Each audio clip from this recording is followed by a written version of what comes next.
Hello everyone, welcome back to Legal Cluster and also welcome to another video by Legal Cluster. Assam Judicial Service Grade 1 or interview preparation আমি চলাই আছো আৰু তাৰ বাবে আপোনালোকে জানিব লাগিব 2024 আৰু 5ত হোৱা ৰিসেন্ট যেখিনি landmark cases of Supreme Court হেখিনি আপোনালোকে জানিব লাগিব আৰু তাৰে আমাৰ দুটা খণ্ডত ভাগ কৰা হৈছিল 50টা আমি কেস লৈ আহিছিলো আৰু প্ৰথম খণ্ডটোত আপোনালোকক মই আমাৰ অনলাইন ক্লাছত কভাৰ কৰিছিলো আৰু দ্বিতীয় খণ্ডটো মই ইউটিউবত আপোনালোকক সমূহীয়া ভাবে এৰি দিছো আজি আহক আমি চাও যে আমাৰ 31 নম্বৰ কেছটো কি আছিল গতিকে 30 কেছ নম্বৰ 30 লৈকে আমি ক্লাছত পঢ়িছো এতিয়া ক্লাছ কেছ নম্বৰ 31 এটো কিহৰ হয় লিগেল এটৰ্নিজ এণ্ড বেৰিষ্টাৰ্ছ ল farm versus union of India 2024 ৰ কেছ সুপ্ৰিম কোৰ্টে কি কৰিছে আপহল কৰিছে কিহৰ ওপৰত language proficiency rule for the জাজেছ ঠিক আছে ইয়াৰ কি ইস্যু কি আছিল আৰু সুপ্ৰিম কোৰ্টৰ ফাইন্ডিং কি আছিল হেকিটা আমি প্ৰথম পঢ়ি চাও সো কি ইস্যু আছিল যে whether the requirement of local language proficiency for district judicial service appointments violate constitutional right এটা এটা বহুত ইম্পৰ্টেন্ট কেছ ল হয় আৰু তাত সুপ্ৰিম কোৰ্টে কি ফাইন্ড কৰিছিলে the SC upheld the local language proficiency requirement for district judicial service appointment ruling that it is essential for ensuring fair trial and effective judicial functioning যে যেটো আপোনাৰ local language হয় প্ৰত্যেকখন ষ্টেটৰ আমাৰ ইণ্ডিয়া যেহেতু বহুত মানে ল্যাঙ্গুৱেজ বহুত আছে ষ্টেটখনৰ এখন ষ্টেটৰ ইভেন দুই তিনিটা ল্যাঙ্গুৱেজও আছে গতিকে প্ৰত্যেকখন ষ্টেটৰ যেটো লোকাল ল্যাঙ্গুৱেজ হয় সেই কথাটোৰ ওপৰত যেটা কোৱেশ্চনছ আহি গল কি ইস্যু হৈ গল তেতিয়া সেইটোৰ ওপৰত সুপ্ৰিম কোৰ্টে ফাইন কৰিছে যে requirement for DJS district judicial service এপইন্টমেন্টৰ কাৰণে যেটো ৰিকুৱাৰমেন্টছ আছে তাত এটো ৰুল কৰিছে যে এটো এসেনশিয়াল হয় ফৰ দা এনশিয়ৰিং ফেয়াৰ ট্ৰায়ালৰ বাবে আমি local language to use কৰিব লাগিব বুলি ইয়াত কৈছে and effective judicial functioning আৰু ভাল judicial functioning হবৰ কাৰণে ইভেন local language to আমাক লাগিব বুলি কৈছে কিন্তু ইস্যুটো কি হৈছিল ইস্যুটো হৈছিল যে local languageৰ requirement আছে নে নাই for DJS appointment আৰু সেই বস্তুটোৱে violate কৰিছে নেকি আমাৰ constitutional right of সেই বস্তুটোৰ ওপৰত ইয়াত কি ইস্যু হৈছিল আৰু সুপ্ৰিম কোৰ্টে ইয়াত আৰু এটা বস্তু ফাইন্ডিং কৰিছে the court emphasized that judicial officer must understand and assess evidence in the state's language making this requirement a matter of administrative necessity rather than an unconstitutional restriction number 3 ki ase the petition was dismissed affirming the government's discretion in setting eligibility criteria for judicial appointments etu hol amar 31st number case 32nd number case amar ki hoy Om Rathore versus Director General of Health Service 2024 Supreme Court ensures equal opportunity for disabled medical aspirants ইয়াৰ কি issue কি আছিল যে whether rejecting a medical aspirant solely based on disability percentage without assessing functional competence violates the right of person with disabilities act 2026 আৰু ইয়াৰ supreme কোৰ্টে কি find কৰিছে the supreme court ruled in favor of Om Rathore ইয়াত যিজন পিটিশনাৰ হয় Om Rathore তেওঁৰ ফেভাৰত supreme কোৰ্টে rule কৰিলে তাত কি কৈছিলে emphasizing that medical admission must be based on functional ability rather than rigid disability percentages the court held that rejecting candidates solely on numerical disability criteria violates equal opportunity and non-discrimination of the principles. It directed assessment boards to adopt inclusive evaluation methods considering an applicant's actual capabilities, ensuring compliance with the rights of person with disabilities act in 2006 আপোনালোকে এই বস্তুটো even চাই যাব লাগিব কি issues আৰু supreme কোৰ্টৰ finding পहिले বুজি পাইছে ইজি ল্যাঙ্গুৱেজত মই লিখিয়ে দিছো নেক্সট 33rd নম্বৰ কেছ আৰু হেতু হৈছে Aligarh Muslim University versus Naresh Agarwal 2024 Supreme Court reassesses minority status of AMU means Aligarh Muslim University ইয়াত কি ইস্যু কি আছিল যে Aligarh Muslim University qualify kore ne nokore as a minority institution under Article 30 Clause 1 of the Indian Constitution, which grant religious and linguistic minorities the right to establish and administer educational institutions. Edia ami janu hokolwe je Article 30 Clause 1 ot amak ki korisile amak tat religious aru linguistic minorities or babe eta right dia hoisile jot ami administer ba ami establish ba administer koribo paro educational institutions bilak. Eta whether এই ইউনিভাৰ্চিটিখনে qualify এই বস্তুটোৰ কাৰণে article 30 close 1ক qualify কৰিছে নে নাই কৰা হেতুৰ ওপৰতে এই কি ইস্যুটো উঠিছিলে আৰু সুপ্ৰিম কোৰ্টে তাত কি কৰিলে সুপ্ৰিম কোৰ্টে এটা কেছ অভাৰটাৰ্ন কৰিলে চাব এই কেছটো বৰ্তমান মই আপোনালোকক দুটা কেছ এটা ক'লোৱে এই দুটাৰ ওপৰতো এইটো কেছ কিন্তু বহুত ইম্পৰ্টেণ্ট হয় আৰু এইটোৰ হয়তো ইণ্টাৰভিউ যদি আপোনালোকৰ লগত ডিছকাছ কৰে ইউ শুড ন' যে কি হৈছিলে সো ইয়াত এটা অভাৰটাৰ্ন ৰুল হৈছিলে 1967ত এটা কেছ আছিলে আমাৰ এছ আজিজ বাদশাহ ভাৰ্চেছ ইউনিয়ন অফ ইণ্ডিয়া এই যেটো কেছ হয় এই কেছটোক অভাৰটাৰ্ন কৰা হৈছে কোনটো কেছে আলিগড় মুছলিম ইউনিভাৰ্চিটি ভাৰ্চেছ নৰেশ আগৰৱাল 2024 কেছে আৰু আগৰ কেছটো আছিল 1967ৰ The court held that an institution established by minority community for educational advancement retains its minority status even if later recognized by the legislation. The matter was referred to a smaller bench to determine AMU status based on this principle, reaffirming constitutional protection for minority institutions. Okay, next আমি কি পালো 34 case number 34 Society for Enlightenment and Voluntary Action versus Union of India 2024 ইয়াত supreme কোৰ্টে কি কৰিছে supreme court strengthens legal shield against child marriages আকৌ child marriageৰ ওপৰত এটা legal shield supreme কোৰ্টে strength কৰি মানে জোৰ দি পেলাই ইয়াত এটা বান্ধন দিব লগা হ'ল কি ইস্যু কি আছিলে whether existing law and enforcement mechanism under prohibition of child marriage act 2006 are effective in preventing child marriage in India আৰু তাত সুপ্ৰিম কোৰ্টে ফাইন্ডিং কি কৰিছে the supreme court ruled that child marriages violate fundamental rights under article 21 and 21 clause A of the constitution it directed strict enforcement of the PCMA mandating dedicated child marriage prohibition officers, special fast track court, and proactive magistrates to prevent underage marriages. And the court also argued community engagement, educational reforms, stricter penalties to ensure effective implementation and long-term prevention আপোনালোকে যদি note কৰি গৈ আছে যিসকলে interview preparation কৰি আছে of course note কৰি যাব আৰু নোট কৰি গৈ থাকিলে এই বস্তুখিনি মই সেইকাৰণে একদম ক্ৰিস্পি ষ্টাইলত লিখিছোঁ যে জাষ্ট কেছটোৰ নাম কেছটোৰ সুপ্ৰিম কোৰ্টে কিহৰ ওপৰত বেছ কৰি পেলাই এই কেছটো দিছে আৰু কি ইস্যু কি সুপ্ৰিম কোৰ্টে ফাইন্ডিং কি কৰিছে বাছ এইকেইটা বস্তুৱে জানিব লাগে ফৰ ইণ্টাৰভিউ পাৰ্পাছ তাতকৈ বহুত বেছি একো নালাগে দেন আপোনালোকৰ নেক্সট হৈছে 35th case S. Rajeshekaran versus Union of India 2025 এটো একেবাৰে ৰিসেন্ট কেছ হয় ইয়াত সুপ্ৰিম কোৰ্টে ডাইৰেক্ট কৰিছে কিহৰ ওপৰত implementation of golden hour scheme for road accident victims now guys আমি যেতিয়া নিউজ পেপাৰ পঢ়ো তেতিয়া আমি বহুত বস্তু একচুয়ালি গমে পাই যাওঁ হয়নে নহয় বহুত বস্তু আমি গমে পাই যাওঁ যে কি হৈছে কি নাই হোৱা কিন্তু তাৰ মাজতো কিছুমান এনেকুৱা পইণ্টছ থাকে যেটো আপোনালোকে বহুত বেছিকে জানিবলৈ আৰু অকণমান দৰকাৰ হয় যাৰ কাৰণে আপোনালোকে হয়তো গুগল কৰিব কেতিয়াবা আৰু দুখন নিউজ পেপাৰ ৰেফাৰ কৰিব নাও গোল্ডেন আৱাৰ সো আমি জানিব লাগিব যে গোল্ডেন আৱাৰ কি হয় গোল্ডেন আৱাৰ কি হয় so it is a 1 hour widow following traumatic injury under which a timely medical intervention will most likely to prevent death. That is what we call as a golden hour. এই যেটো concept হয় এটো জনাটো উচিত জানে ইয়াত কি কৈছে এটা কি ইস্যুটো আমি চাই লওঁ ঠিক আছে কি ইস্যুত কি কৈছে whether a delay in implementing a cashless treatment scheme during the golden hour first hour after an accident violates section 162 of the MB Act 1988 and section 21 that is right to life of the constitution ইয়াত আমি এটা পাই গলো golden hour means the first hour after an accident যেটো মই আপোনালোকক already ক'লো যে এটো এটা 1 hour widow following a traumatic injury হয় এগৰাকী এক্সিডেন্টৰ পিছত যেটো 1 hour থাকে হেটো okay the first hour means the 1 hour so how much hour বুলি ক'লেও কেতিয়াবা it is a 1 hour it may be discussed in your interview যদিও golden hour স্কিমৰ কথা আপোনালোকৰ লগত কেতিয়াবা ডিসকাশনত আহি যায় then আপোনালোকে সিধাই 1 hour okay the first 1 hour after an accident okay যত traumatic injury থাকিব আৰু under which a timely medical intervention will most likely to prevent the death হেতুৱে হৈছে golden hour in law okay some আপোনালোকে এটো বস্তুৰ ওপৰত আৰু এটো এটা প্ৰভিজন হয় আৰু এটো বহুত প্ৰগ্ৰেছিভ প্ৰভিজন হয় ঠিক আছে ইভেন 160 আৰু কেতিয়াবা যদি এটো কোৱেশ্চনৰ গোল্ডেন আৱাৰৰ ওপৰত যদি টপিক ডিসকাস হয় যদি আপোনালোকৰ ইন্টাৰভিউ টপিক ডিসকাস হয় section 162 of the MV act two mention কৰিবলৈ আপোনালোকে নাপাহৰিব ওকে আৰু সেকশন 21 যেটো বস্তুৱে ভাইলেট কৰি আছে এই দুটা সেকশনক হেতু কাৰণে মেনশন নকৰাকে নাহিব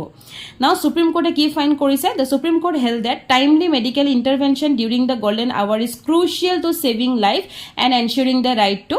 life Supreme Court criticised the government's delay in implementing scheme and directed the center to formulate and enforce cashless treatment policy for accident victim by March 14, 2025. This ruling reinforces accountability and prioritizes public safety on Indian roads. The court understood that timely medical intervention during this period is essential to uphold the right to life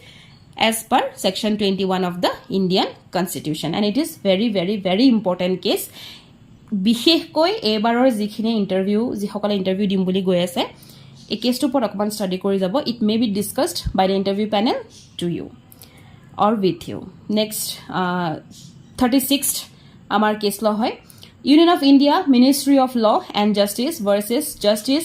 retired Raj Rahul Garg 2024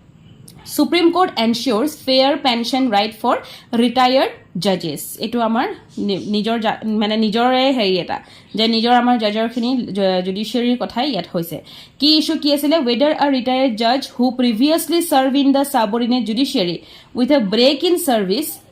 service মানে মাজতে এৰি দিছিলে is entitled to have both 10 years combined for pension calculation. Now Supreme Court finding কি কৰিলে It found that the brief break in service due to administrative reason should not affect pension benefit. Administrative reason or karone jodi kiba dhৰণৰ break hoise it should not affect the pension benefit. But it directed that the past service in the subordinate judiciary be counted along with the tenure as High Court judge, ensuring equitable pension calculation. The judgment reinforces fair treatment of judicial officer and prevent discriminatory pension policies. Next case to hoise case number 37 Devu G Nair versus State of Kerala.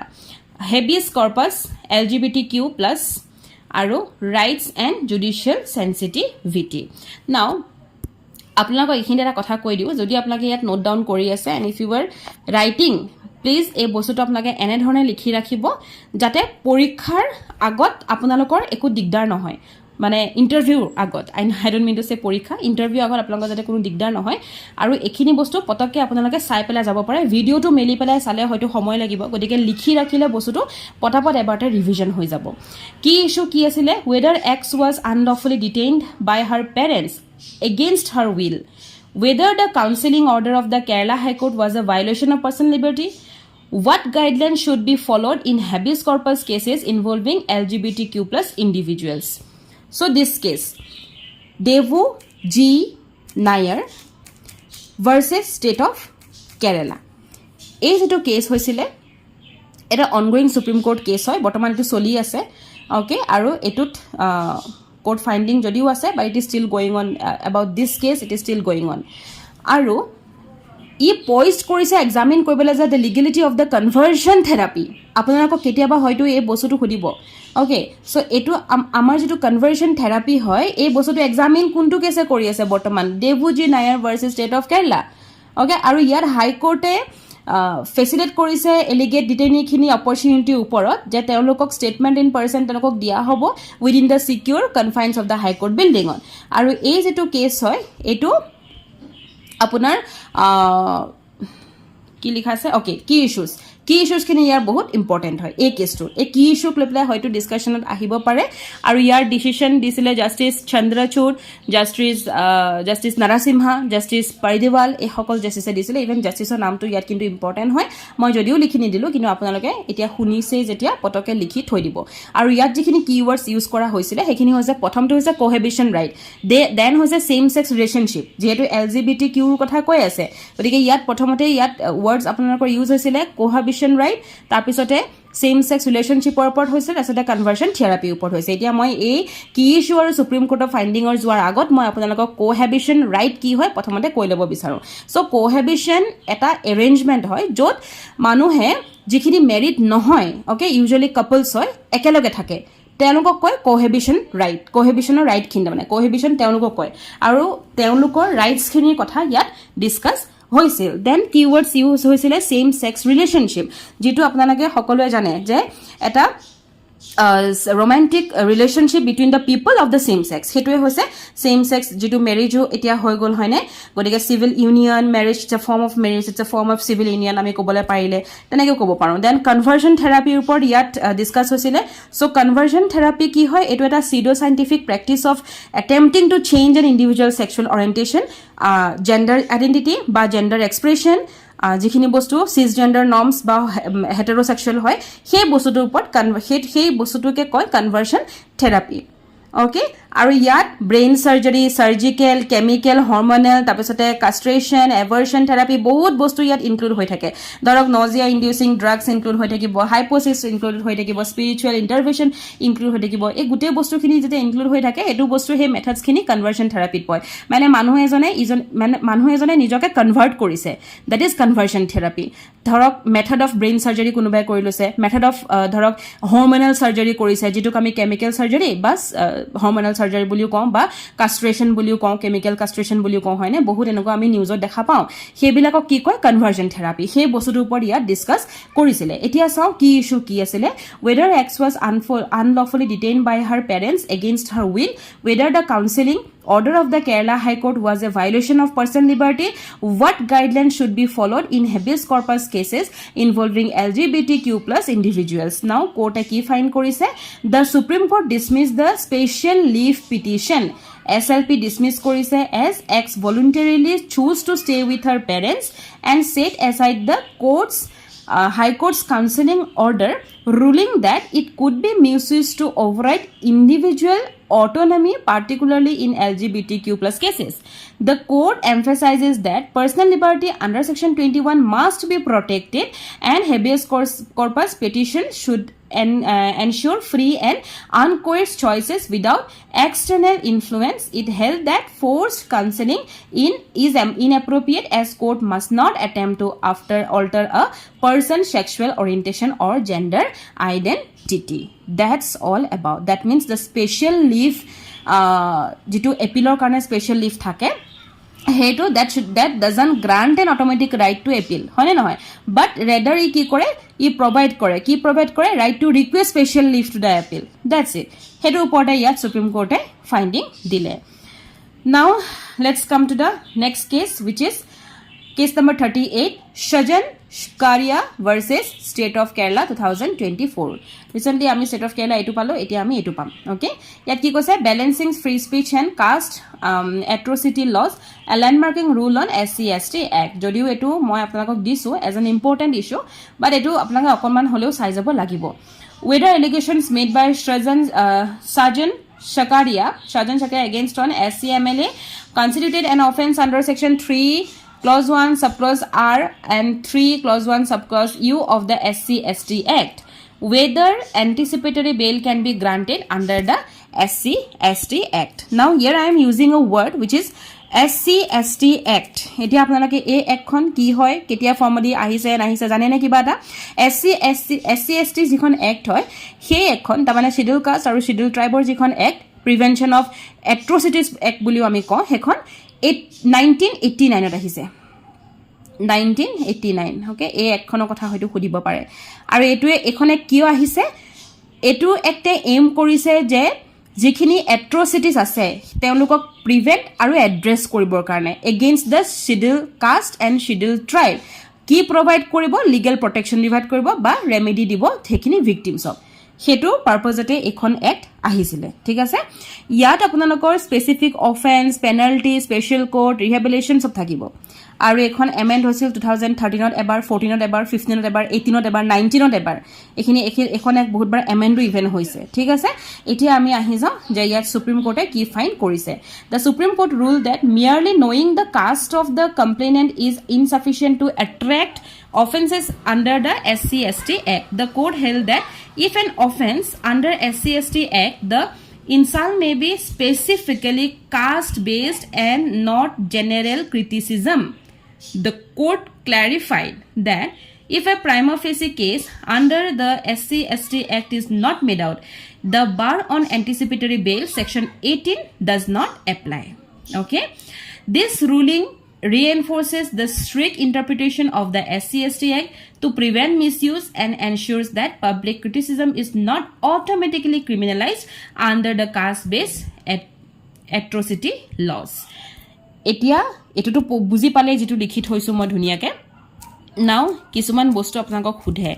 atrocity law. So what is atrocity law? এই মাত্ৰটো মই আপোনাক ধৰক কৈছোৱে atrocity law মই already কলো তথাপিতো আকৌ repeat কৰিছো যে শিডিউল কাষ্ট আৰু শিডিউল ট্ৰাইবৰ কাৰণে atrocity law বুলি কয় হেতু অফিশিয়ালি আমি শিডিউল কাষ্ট শিডিউল ট্রাইব এক বুলি জানো কিন্তু নন অফিশিয়ালি আমি কি বুলি জানো atrocity law ঠিক আছে atrocity law কেতিয়াবা এই বস্তুৰ ওপৰত খুদিব পাৰে নেক্সট আমি আহি যাও case number 39 Abhishek Banerjee and ANR versus Directorate of Enforcement 2024 eto etia jetu case hoy it's a landmark verdict on the summon under PMLA. Now what is PMLA? Prevention of Money Laundering Act. মই short form use কৰিছো আপোনালোকে যদি বুজি নাই পোৱা তেতিয়া হলে আপোনালোকে long form টো লিখি থক Prevention of Money Laundering Act. এখন কেতিয়া আহিছিল 2002 ত আহিছিল হয়নে এটা কি ইস্যু কি আছিল jurisdiction of ED means enforcement directorate ঠিক আছে এতিয়া মই ED দিয়ে কম বুজি পাই যাব can the ED summon individuals to appear at its headquarters regardless of their place of residence applicability of procedural laws thus the PMLA means Prevention of Money Laundering Act override the Code of Criminal Procedure in matters of summon and investigation. Court ki fine korise SC appeal the validity of ED's summon under section 50 of PMLA, ruling that the agency has the power to summon individuals anywhere, including its headquarters in New Delhi, regardless of their residence. The court emphasized that PMLA's procedural provisions take precedence over the CRPC given the complexity of money laundering cases. SC clarified that ED's jurisdiction is not territorially restricted, allowing it to conduct effective investigators across state. This decision reinforced ED's broad investigative authority and affirms its discretion in summoning individuals in connection with money laundering offenses. That's all about this case. Next case, 40. Case number 40. V. Senthil Balaji versus Deputy Director, Directorate of Enforcement 2024. So justice versus detention. Okay, justice versus detention. Supreme Court's landmark ruling on PMLA and personal liberty. Same PMLA report ase case key issues ki asile whether the prolonged determination under the PMLA violates fundamental right to speedy trial under section 21 of the constitution. Speedy trial ami sobe jano kot ase section 21 article 21. Supreme Court ki fine korise the Supreme Court ruled that extended pre-trial detention without substantial trial progress violate article 21 which guarantees the right to speedy trial. Recognizing the stringent nature of the PMLA bail provisions, the court emphasized the need to balance investigative requirement with the individual liberty. This verdict reinforces the judiciary's role in ensuring fairness in detention cases while upholding the objective of anti-money laundering laws. Next case number 41, Rekha Sharma versus Rajasthan High Court, Jodhpur and ANR. Judicial equality tested. Now, Supreme Court clarifies reservation rule for the disabled candidate. Now this case, okay, a case to ami pohar agot ketaman bostu moi apnalok share korom. Rekha Sharma versus Rajasthan. Okay, Rajasthan High Court, Jodhpur. Etia মানে হাই কোৰ্টৰ যেটো issue আছিলে and হেটো এটা advertisement for the direct recruitment of 120 post for the civil জাজ ঠিক আছে 120 post for the civil জাজ and judicial মেছৰ under the civil জাজ ক্যাডাৰ আৰু এপিল আৰু যিগৰাকী এপিলেণ্ট আছিলে মিছেছ ৰেখা শৰ্মা এগৰাকী হৈছে এপিলেণ্ট তেওঁ 40% permanent disability in relation to her আইজত আছিলে আৰু তেওঁ এই সেট পোষ্টৰ বাবে এপ্লাই কৰিছিলে ঠিক আছে এতিয়া আহক কি ইস্যুটো কি আছিলে whether RHC recruitment process for CJ post violate reservation rules for person with benchmark disability PWBD by not specifying separate cut-off mark ঠিক আছে তাত কি কৈছে সুপ্ৰিম কোৰ্টে কি ফাইন্ডিং কৰিছে the Supreme Court affirmed that the reservation of PWBD candidates with categories an overall horizontal reservation. Okay. SC held that separate cutoff mark for each category are not required unless explicitly specified by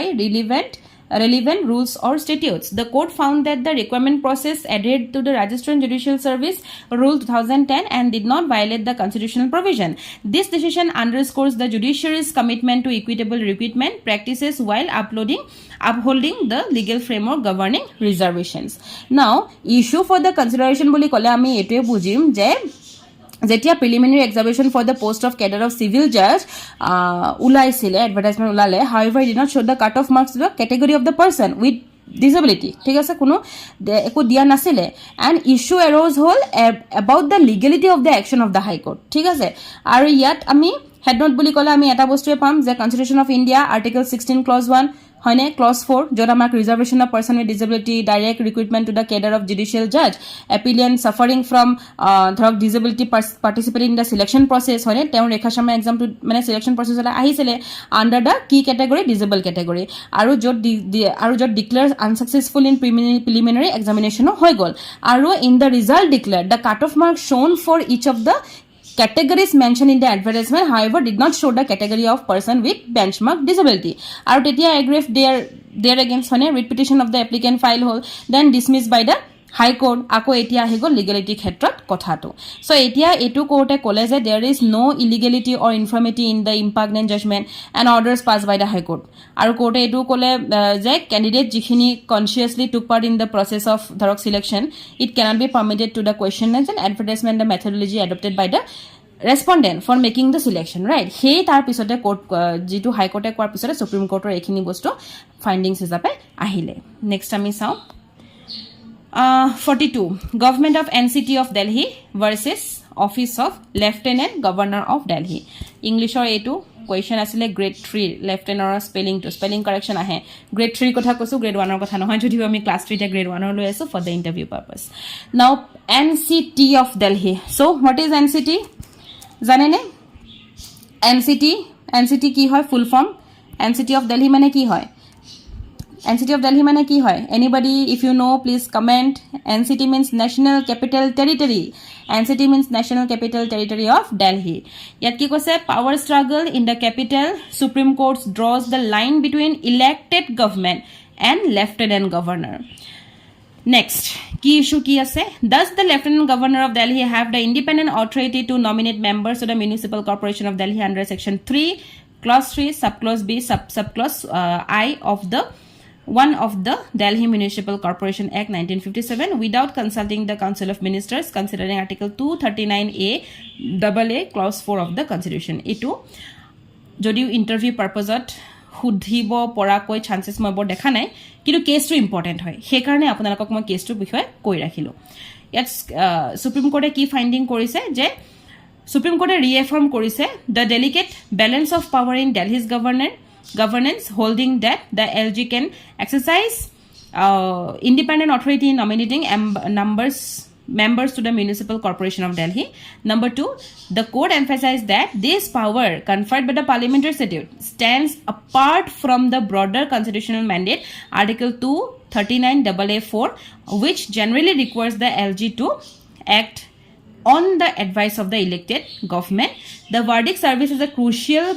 precedent in defining the boundaries of executive power in Delhi, highlighting its unique constitutional framework and reaffirming the distinct roles of the elected government and the lieutenant governor in the administration of the national capital territory.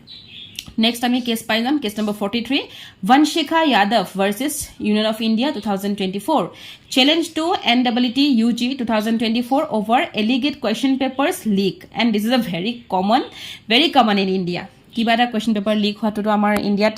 it was to বহুত common hoy hone na hoy so Vanshika Yadav now Vanshika Yadav versus Union of India 2024 or case aru yat ki hosile ki issue to whether the NEET UG 2024 examination should be annulled and retest conduct due to allegation of question paper leak and irregularities যে আকৌ এবাৰ exam পতা যাব নেকি আকৌ এবাৰ exam পাতিব পাৰি নেকি হেতুৰ ওপৰতে এই কেছটো হৈছে আপোনালোকে এনেকুৱা ধৰণৰ যেতিয়া লিগেল বস্তুটো পাব ন ধৰক নিউজ পেপাৰে হওক বা লিগেল কিবা এটা ৱেবছাইটে হওক যেতিয়া পাব এইবিলাক বস্তু সদায় লিখি ৰাখিব এতিয়া বংশিকা যাদৱৰ যেটো কেছ হয় ইভেন কেছ নাম্বাৰটো মোৰ মনত আছে ইট ইজ আই থিংক 335/2024 এটো এটা ৰিট পিটিশন সিভিল কেছ আছিল ঠিক আছে আৰু অনাৰেবল সুপ্ৰিম কোৰ্টত হোৱা হৈছিল কোৰামত আপোনাৰ তাত তিনিজনকৈ জাজ আছিল আই থিংক জাজ চন্দ্ৰচূড জাজ আছিল জাষ্টিস চন্দ্ৰচূড জাষ্টিস পৰদিৱালা আছিল আৰু জাষ্টিস মনোজ মিশ্ৰা ছাৰ আছিল গতিকে এওঁলোকে এইটো জাজমেণ্ট দিয়া আৰু ইয়াত পিটিশনাৰ কোন আছিল বংশিকা যাদৱ এণ্ড আদাৰ্ছ আৰু ৰেছপণ্ডেণ্ট আছিল union of India national testing agency আৰু আদাৰ্ছ ইয়াত অকল এটাই নাছিলে নেশ্যনেল টেষ্টিং এজেঞ্চিও আছিলে বাট মই ইয়াত ধৰক নামটো জাষ্ট চিম্পলকৈ মই লিখি থলোঁ আপোনালোকে নেশ্যনেল টেষ্টিং এজেঞ্চি বুলিও লিখি থ'ব অ'কে ইয়াত কি হৈছিলে এখন সিভিল ৰিট পিটিশন এখন লৈ অহা হৈছিল কোনে লৈ আহিছিলে বংশিকা যাদৱে লৈ আহিছে অ'কে এগেইনষ্ট NTA এগেইনষ্ট ধৰক নেশ্যনেল টেষ্টিং এজেঞ্চি আৰু ইউনিয়ন অফ ইণ্ডিয়াৰ এগেইনষ্টত লৈ অহা হৈছিলে আৰু সেইখন ফাইল হৈছিল article 32 of the Indian constitution যি আমাৰ এটা ৰিট হয়নে নহয় আৰু সেই ৰিটটো মেণ্ডামাছৰ থ্ৰদি মেণ্ডামাছৰ কাৰণে লৈ অহা হৈছিল তাত ৰিকণ্ডাক্ট অফ মেডিকেল এণ্ট্ৰেন্স এক্সামিনেশ্যনৰ কথা কোৱা হৈছে যিহেতু আমি নিট ইউজি পাইছোঁ NEET means medical entrance examination আৰু অনাৰেবল সুপ্ৰিম কোৰ্টে এইটো অবজাৰ্ভ কৰিছিল যে কেনচেল বা reconducting of the examination can be a serious threat to medical education and marginalizing group benefiting from reservation policies. So, the court dismissed this petition. Okay, jodi petition kon loi ha hoisil, the court dismissed the petition demanding the reconduction of examination, but the court has ordered for adjusting in the NEET UG revised scorecard 2024. A2A boss more rakho. 23 lakhs candidates appear korisil. Okay, for the medical entrance examination. He barot. আৰু এটো বস্তু 5th May 2024 even লৈ অহা হৈছিল supreme কোৰ্টে কি finding কৰিলে মই already আপোনালোকক কৈ দিলো হলেও মই মোৰ ল্যাঙ্গুৱেজত অলপমান লিখি দিছো এখিনি আপোনালোকে লিখি ল'ব নেক্সট আমি পাম ডলি ৰাণী ভাৰ্সেস মনীষ কুমাৰ চঞ্চল 2023 এটো 2 বছৰৰ পুৰণা কেছ হয় ধৰক হলেও আমি এটো ইম্পৰ্টেন্ট কেছ হিচাপে লম যেহেতু আপোনালোকে এক্সাম দিলে গতিকে আপোনালোকৰ ইন্টাৰভিউ সময়ত এটো এটা ইম্পৰ্টেন্ট কেছ বুলি মই ভাবি আপোনালোকক ইয়াত ইনক্লুড কৰিলো ভ্যালিডিটি অফ হিন্দু ম্যাৰেজ উইদাউট ট্ৰেডিশনাল সেৰিমনিজ এটা ইম্পৰ্টেন্ট কেছ হয় কি ইস্যুজ কি আছে whether a marriage restricted under the Uttar Pradesh marriage registration rules 2017 but performed without the essential Hindu rites including Shatapadi constitutes a valid Hindu marriage under the Hindu Marriage Act 1955 so this case now Dolly Rani, okay? Dolly Rani versus Manish Kumar Chanchal. So, আমি যদি চাওঁ একদম briefly আমি state কৰিব পাৰোঁ and even কি ইস্যুটো চাই আমি গম পাইছোঁ যে হিন্দু মেৰেজ এক্টৰ কথাও ইয়াত ধৰক আপোনালোকক কোৱা হৈছে ঠিক আছে এতিয়া হৈ গ'ল যে ডলি ৰাণী যিগৰাকী মাইকী মানুহ তেওঁ আৰু মনীষ কুমাৰ চঞ্চল তেওঁৰ কেছটোলৈ আহোঁ ঠিক আছে সো আমি এটো দেখা পাওঁ যে এপ্ৰিল মাহৰ 2024 আই থিংক জাজমেন্ট ওলাইছিল বাট কেছটো 2023 আছিল ওকে সেকশন 7 আৰু সেকশন 8 অফ হিন্দু মেৰেজ এক্টত ইয়াত কথা কোৱা হৈছিল সেকশন গিলা মই ইয়াত লিখি দিয়া নাই সম্ভৱ আপোনালোকে লিখি ল'ব সেকশন 7 আৰু সেকশন 8 ৰ ওপৰত ঠিক আছে মানে পাৰ্টেন টু কৰা হৈছে সেকশন 7 আৰু 8 ৰ ওপৰত হিন্দু মেৰেজ এক্টৰ ঠিক আছে আৰু এখন দুজন জাজ বেঞ্চৰ আছিল অনাৰেবল আপোনাৰ জাস্টিস বিভি নগৰত্না আৰু অনাৰেবল জাস্টিস অগষ্টিন জৰ্জ মেছিছৰ ওপৰত দুজন আছিল ওকে আৰু জাজমেন্টটো লিখিছিলে আপোনাৰ মাছিছ ছাৰে নহয় নগৰত্না ছাৰে লিখিছিলে অথৰ্ড বাই আমুক কেতিয়াবা হয়তো এটো সুধিব পাৰে যেটো কেছটো পুৰণা গতিকে জনাটো বেছিকে উচিত আৰু ইয়াত সলেমনাইজ কৰিছে valid Hindu marriage as per the provision of section 7 হয়নে আৰু ইয়াত সেকশন 8 ৰ এজ পাৰ সেকশন 8 ৰো even marriage certificate under section 8 ৰ ইয়াত কথা কোৱা হৈছিল আৰু ইয়াত কোৱা হৈছিল যে a marriage can be solemnized only by performing the required ceremonies as provided under section 7 okay and certificate issued under section 8 marriage certificate issued under section 8 ইয়াত এটা ফ্যাক্টস কিছুমান ওলাইছিলে চাব হা সেই যেটো কি ইস্যু তাতে আমি ফ্যাক্টস খিনি গম পালে কি ইস্যুটো আমি গম পায়ে গলো আৰু ইস্যু এটোৱে হৈছিল যে Supreme Court এটা question face কৰিছিল যে if there existed a very valid marriage between parties given the fact that there was no valid marriage as per section 7 of the act but marriage was registered under section 8 of the act তাৰমানে ইয়াত এটোৱে কোৱা হৈছিল যে section 8 ৰ মতে আপোনাৰ marriage certificate খন আছে কিন্তু section 7 ৰ মতে তেনেকুৱা কোনো ৰিটিছ হোৱাই নাছিলে সেইটো ইস্যু ৰেজ হৈছিল আৰু question of law was answered by the Supreme Court in this case and it is whether a marriage registered under section 8 of the act is valid if the ceremonies have not been performed. Okay, in simple আমি ক'ব পাৰো যে যদি ceremony খিনি হোৱা নাছিলে section 7 ত আমাক কি কৈছিলে হিন্দু মেৰিজ এক্টৰ যে ceremony কথা section 8 ত আমি কি পাম যে কোৰ্ট মেৰিজৰ হে মেৰিজ সাৰ্টিফিকেট খন গতিকে ইয়াত কি কৈছিলে যে 7 ৰ আন্ডাৰ যদি হে ceremony খিনি হোৱা নাছিলে একো ধৰণৰ ceremony হোৱা নাই বাট 8 ৰ আন্ডাৰত তাত কি আছে তাত এখন সাৰ্টিফিকেট আছে তেতিয়া হলে হেতু কি হ'ব হেতু মেৰিজ হয় নে নহয় হেতু মেৰিজ লোৱা হ'ব নে নহব হে বস্তুটোৰ ওপৰত এই কোৱেশ্চনটো আহিছিলে আৰু both the parties argued that there was no valid marriage in the eyes of law because the ceremonial requisites jikhini asile of a valid marriage had not been compiled with the necessitated under section 7 of the act. Okay, aru husband they contend koile je he had no other option than to file a divorce for the matrimonial case because the marriage was registered under section 8 যেহেতু এটোৰ under হৈ আছে গতিকে এটো তেওঁ divorce কৰিব ডিভোৰ্সে দিব লাগিব আৰু কি উপায় আছে যেহেতু এটো এটা ভ্যালিড ম্যাৰেজ বুলি ধৰা না যায় কাৰণ ৰিকুইসাইট হয় ওয়ান অফ দা ৰিকুইসাইট হয় সেকশন 7 ক্লিয়াৰ কৰাটো হয় নহয় সেই কাৰণে তেওঁ হেতু বস্তু হেতু পৰ্যায়লে আহিলে আৰু during the pendency of that transfer petition however the parties further discussed the matter and came to common understanding to file a joint application for the Supreme Court under section 142 of the Indian Constitution. হেকিলেকে even পৰ্যায়লৈ আহি গল আৰু তাৰ পিছতে এতিয়া supreme কোৰ্টে কি ললে হেতু আমি পঢ়ো the Supreme Court held that mere registration of a marriage without performing essential rituals including Saptapadi 7 steps around the sacred fire যেটো আমি অসমীয়াত কি বুলি কওঁ হাত ফেৰা লোৱা বুলি কওঁ হয়নে এনেকে ঘুৰি ঘুৰি জল হেতু does not constitute a valid marriage since the marriage was legally invalid all related legal proceeding including the divorce petition criminal cases were also annulled. Additionally, the court clarified that marriage certificate issued without proper solemnization ceremonies have no legal standing. That's it. Next case to Amitia law, which is case number 45. Indian Medical Association and ANR versus Union of India and ORS. Regulation of misleading advertisement in healthcare and food sectors. Key issue ki asile whether the existing regulatory framework is sufficient to curb misleading advertisement in the healthcare and food sector and what measures should be taken to ensure stricter enforcement. Supreme Court findings ki asile the Supreme Court ruled that misleading advertisements in healthcare and food sectors must be strictly regulated emphasizing stronger enforcement of existing laws SC directed authorities to intensify monitoring hold addresses accountable launch public awareness campaigns ensure periodic reporting on action taken. The decision aims to protect consumer rights and public health by preventing deceptive claims. Next case to hoise KP Khemka and ANR versus Haryana State Industrial and Infrastructure Development Corporation Ltd Limited hane recovering time barred debts and legal boundaries and statutory remedies. Key issue ki asile Supreme Court examined whether the debts deemed time barred under the Limitation Act 1963 etu case apnake etu kana sajabo lagbo karon Limitation Act apnalogor already eta syllabus or part hoy could still be recovered through remedies other than civil suit. So court ki fine koile the court noted that while the Limitation Acts restrict legal remedies it doesn't extinguish debt and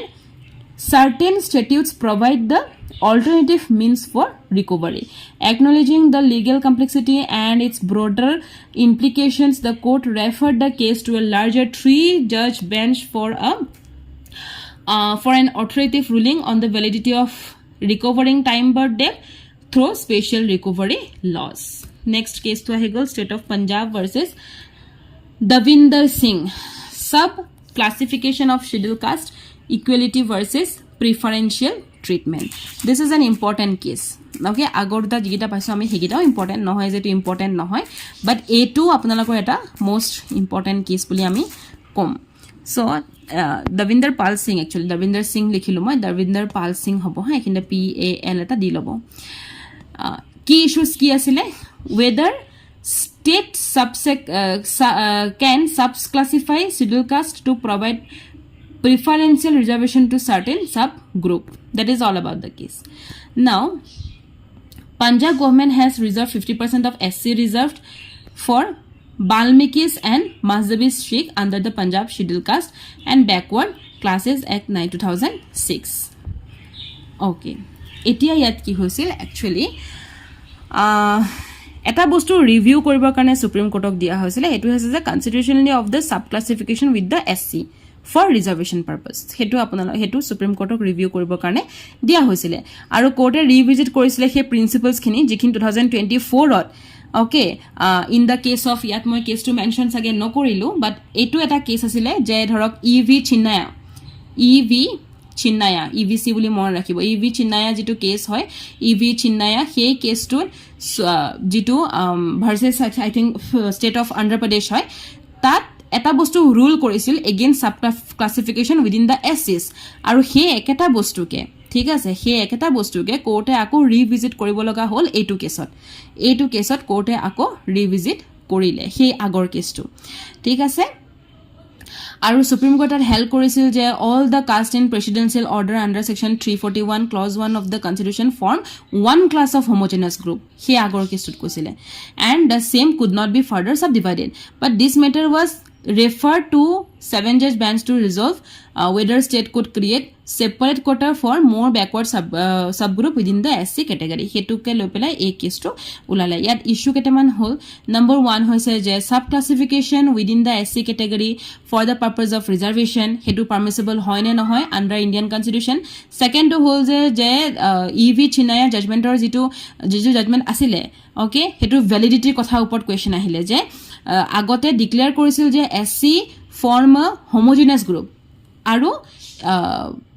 it cannot be subdivided further for the reservation purpose gotike ei bostu valid hoine nohoy hetu upor to even questioning ahi gol now ইয়াত observation হৈ গল then decisions খিনি মই আপোনাক ইয়াত লিখি দিছো যে supreme কোৰ্টে কি ফাইন কৰিছে ওকে যেটো ধৰক ওভাৰঅল কৰিছিলে ওভাৰঅল কৰিলে ইভি চিন্নায়া জাজমেন্টক সুপ্ৰিম কোৰ্টে বাই এ মেজৰিটি ওভাৰঅল কৰিলে আৰু তেতিয়া তাক এলাউ কৰিলে sub classification of SC to grant separate quota within the SC category ঠিক আছে হেতু ওভাৰঅল কৰা হল এণ্ড দেন কোৰ্টে ৰিকগনাইজ কৰিলে যে ষ্টেট এখনে আইডেন্টিফাই কৰিব পাৰিব আৰু প্ৰভাইড কৰিব পাৰিব কি প্ৰভাইড দিব পাৰিব distinct quotas for more backward sub group within the SC মাজত যিখিনি আৰু বেছি ব্যাকৱাৰ্ড সাব গ্ৰুপ আছে তেওঁলোকক এটা ডিস্টিংক্ট কোটা দিব পাৰিব কোনে দিব পাৰিব ষ্টেটে হেতু পাৱাৰ গুণা দিলে কোৰ্টে দিলে আৰু কোৰ্টে এটো প্ৰভাইড কৰিছে যে state justifies the same on the basis of empirical data ঠিক আছে দেন আপোনালোকে এখিনি যিখিনি লিখি দিছো এখিনি লিখি ল'ব বাকিখিনি মই আপোনালোকক কৈ দিলো নেক্সট আমি কেস আহি যাও which is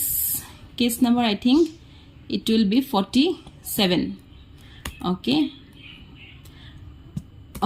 48 MK Ranjit Singh and ORS versus Union of India. Now this is also an important case okay MK Ranjit Singh versus and ORS versus Union of India. Ranjit Singh a case to ki hoisile Supreme Court recognize korisil je the right to be free from adverse effect of climate change as a fundamental right আৰু ইয়াত expand কৰিছিলে ইন্টাৰপ্ৰিটেশন of article 14 আৰু 21 of the Indian constitution এই কেছটোত কি হৈছিলে back in 2000 actually 19 ৰ cash হয়তো 2019 ৰ কেছ হয় যদিও পুৰণা কেছ বাট এটা ইম্পৰ্টেন্ট কেছ হয় আৰু ইয়াত ফোকাস কৰিছিলে প্ৰটেকশন অফ ধৰক জিআইবি গ্ৰেট ইণ্ডিয়ান বাস্টাৰ্ড বুলি যে আমি কওঁ আৰু laser ফ্লোৰিকান both critically endangered the bird species okay হেতু ইয়াত কেছ এটো কেছ ব্যাকগ্ৰাউণ্ডটো হয় এটো কেছে ৰুল কৰিছিল যে আৰ্টিকল 21 interpretation of article 21 আৰু article 14 21 ত কি আছে right to life and personal liberty আৰু article 14 ত কি আছে protection of laws মানে equality before law and equal protection of laws that protection against the adverse effect of climate change হ'ব নব হেতু বস্তু ইয়াত লোৱা হৈছিল ঠিক আছে তাৰপিছত ইয়াত ট্ৰানজিশন আহিছে গ্ৰেট ইণ্ডিয়ান বাস্টাৰ যেটো হয় হেতুৰ ওপৰত ইয়াৰ ফোকাস কৰা হল তাৰপিছত ডাইৰেকশনে গভৰ্নমেন্টৰ পৰা ডাইৰেকশন লোৱা হল ইন্টাৰনেশনাল কমিটমেন্টস খিনি সোৱা হল তাৰপিছত এটা অনগোইং ইফৰ্টলে আহা হল আৰু কোৰ্টে কিছুমান বস্তু ফাইন্ডিং কৰিলে হেখিনি বস্তু মই অলৰেডি ইয়াত লিখিছো মেনশন কৰিছো মই আৰ্টিকল 14 আৰু 21 স্পেশালি সাইট হ'ব নেক্সট আমি যাব লাগিব case number 49 Nipun Malhotra versus Sony Pictures Film India Private Limited and ORS Balancing Creative Freedom and Dignified Representation of Person with Disabilities. So কেছটোত কি ইস্যু কি আছিলে whether the filmmaker Ankh Micholi misrepresents person with disabilities violating their dignity and rights under the Right of Person with Disability Act 2016 and constitutional protection. Supreme Court ki fine koile hetu bostu moi likhi diswe. Now Nipun Malhotra, okay, Nipun Malhotra versus Sony Pictures Film India Private Limited and ORS. So regarding this case, court and note koile je Malhotra invoke korise rejurisdiction of the High Court on the ground that exercise of Sony Picture fundamental right to freedom of speech expression ebilake contravene korise tekhetor right under article 14 15 21 of the Indian Constitution. প্ৰথম পইণ্টটোৱে আমাৰ থাকিব হেতুৱে ঠিক আছে আৰু ইয়াত কিছুমান guidelines পোৰ্ট্ৰে কৰা হৈছিল তাকে লৈ এই গুটে কেছটো আপোনালোকৰ থাকি গল এতিয়া এই কেছটোত আমি যদি চাও if I say in the small ওয়ার্ডস ইয়াত এটা সুপ্রিম কোর্টে যেটো গাইডলাইন দিলে যে person with disability in the cinema and visual media aligning with anti discrimination and dignity affirming objectives of the Indian constitution হয়নে right of person with disability 2016 ৰ actor কথা ইয়াত ক'লে বাট ব্যাকগ্ৰাউণ্ডটো কি আছিল যে এপিলেন্টে কি কৰিছিল তেওঁ founder of an organization hoy ji promote korisil awareness about disability ঠিক আছে appellant hoise founder of an organization ji promote korisil awareness about disability aru hetu karan teo conduct korisil kisuman policy research tabsate teo kisuman education to unprivileged children not disile aru he appellant mane apunar arthur gipses use kori pelai dhorok aggrieve korisil by the manner in which a person with disability can help had been portrayed in the movie called Ankh Micholi distributed by the Sony Picture Film India Limited ঠিক আছে আৰু এপিলেন্টে approach কৰিছিল হাই court of Delhi ইয়াত মই হাই কোৰ্টৰ নামটো নিলিখিলো ন হাই court of দিল্লীলে ইয়াত approach কৰিছিল then deliver হৈছিল জাজমেন্টটো 15 জানুৱাৰী 2024 ত ওকে বাট পিটিশন খন এপিলেন্টৰ যিখন পিটিশন হেখন আকৌ আৰ্টিকল 226 ত ডিসমিস কৰা হল অন দা গ্ৰাউণ্ড অফ মেইনটেনেবিলিটি ঠিক আছে ইয়াত কিছুমান ফ্যাক্ট ওলাইছিল যেটো আমি অক্টোবৰ 6 2023 আমি কিছুমান ইয়াত ফ্যাক্ট আমি দেখিবলৈ পাইছিলো হে ফ্যাক্টখিন ধৰক মই ইমান বহলাইতে লিখি দিয়া নাই যেহেতু এটা ইন্টাৰভিউ পাৰপাজৰ হে ভিডিও হয় গতিকে ইমানখিন নালাগে কিন্তু সুপ্ৰিম কোৰ্টে কি ফাইন্ডিং কৰিছিল হেখিনি বস্তু মই আপোনাক ইয়াত দি দিছো যিখিনি কোৰ্টে এনালাইজ কৰি থৈছে বা ফাইন কৰিছে ঠিক আছে আৰু লজ অন ডিসেবিলিটি ইনিও এক্সট্ৰাকে অকনমান চাই যাব হেটোটা ইম্পৰ্টেন্ট ল হয় ওকে নেক্সট আমি পাম the last case of the entire session and the case is Rajendra Bhagwanji okay Umrania versus State of Gujarat a case to soketia compensation versus punishment can one replace the other ki issue ki asile whether payment of compensation under section 357 CRPC can serve as a substitute for a substantive sentence imposed on a convict particularly in cases involving serious offenses etwe hoise yar ki issue so Rajendra Bhagwanji this case actually it is for the compensation versus punishment if we say compensation versus punishment তেতিয়া আমাৰ এই কেছটো directly মনতে পৰি যাব and this is one of the most important case গতিকে আপোনালোকে চাবই লাগিব এৰিব নোৱাৰে ঠিক আছে এতিয়া ষ্টেট অফ গুজৰাট ৰাজেন্দ্ৰ ভগৱানজী উমৰানিয়া এটো 9th May I think 2024 to verdict আহিছে however now we can say see Supreme Court eta held courses a payment of victim compensation under article 357 of CRPC cannot be considered or a ground for reducing the sentence imposed upon the accused this is what the Supreme Court has found it okay মই ফাৰ্স্টতে আপোনাক হেতু বস্তু কৈ দিলো যেটো মই লাষ্টত কব লাগিছিলে however এতিয়া আমি চাও যে ইয়াত কি হৈছিলে সো এটা কোৱেশ্চন যে এজন আপোনাৰ কি কৈছে supreme Court held the compensation and okay এজন আপোনাৰ কনভিক্ট ৱাকে অ'কে এজন কনভিক্টে যদি simply paying the compensation to the victim তেনেকৈ কৰি যদি তেওঁ walk away হৈ যায় যদি তেওঁ গুচি যায় and he has paid and he has went out so এইটো বস্তু ৰেইজ হৈছিলে এই প্ৰেজেন্ট এই কেছটোত অ'কে য'ত আমাৰ সেকশ্যন 357 আমাৰ খুলিব লগা হল আৰু অনাৰেবল সুপ্ৰিম কোৰ্টে অবজাৰ্ভ কৰিলে যে compensation could be an alternative to the punishment ultimately reinforcing the principle that both punishment আৰু compensation to the victim stand on a different footing আমাৰ যেটো compensation বা punishment হয়তো একেটা বস্তু নহয় দুটা আমাৰ বেলেগ বেলেগ ফুটিংত আছে হয়নে one being the punitive in nature যেটো আমাৰ ধৰক punishment that is punitive in nature আৰু যেটো compensation হয় হেতু কি হয় restitutory in nature তেওঁলোকৰ নেচাৰটোৱে বেলেগ বেলেগ গতিকে এই দুটা বস্তু punishment আৰু compensation এটা বস্তু ইন্টাৰচেঞ্জ হ'ব পাৰি জানো নহয়তো নোৱাৰিতো হয়নে নহয় সো ইয়াৰ কিছুমান ব্ৰিফ ফ্যাক্টটো ইয়াত দেখা গল আৰু ইয়াৰ কাৰণে সেকশন 357 ধৰক খোলা গল তাৰপিছত আপুনি যদি চাই এজ ফৰ এক্সাম্পল মই কৈ আছো সেকশন 325 অফ IPC য'ত 5 years of rigorous imprisonment দিয়ে with a fine of ₹5,000 আমি সেকশন 323 IPC আকৌ কি পাওঁ rigorous imprisonment দিয়ে আছে 1 year লগত হয়নে 135 of I think Gujarat police এক্টত আমি কি পাওঁ rigorous punishment দিয়ে আছে 1 year আৰু আকৌ ফাইনো দি আছে হয় না তেনেকুৱা বস্তু বহুত আছে যত আমাৰ দুটা বস্তু একেলগে চলিব পাৰে গতিকে সেই বস্তুখিনি লগত লৈ পেলাই এই কেছটো অনা হল আৰু সুপ্ৰিম কোৰ্টে ফাইন কৰিছে কি যে the supreme court held that the compensation and punishment severe distinct purposes and cannot be interchanged edu correct while compensation provide financial relief to the victim punishment act as deterrent and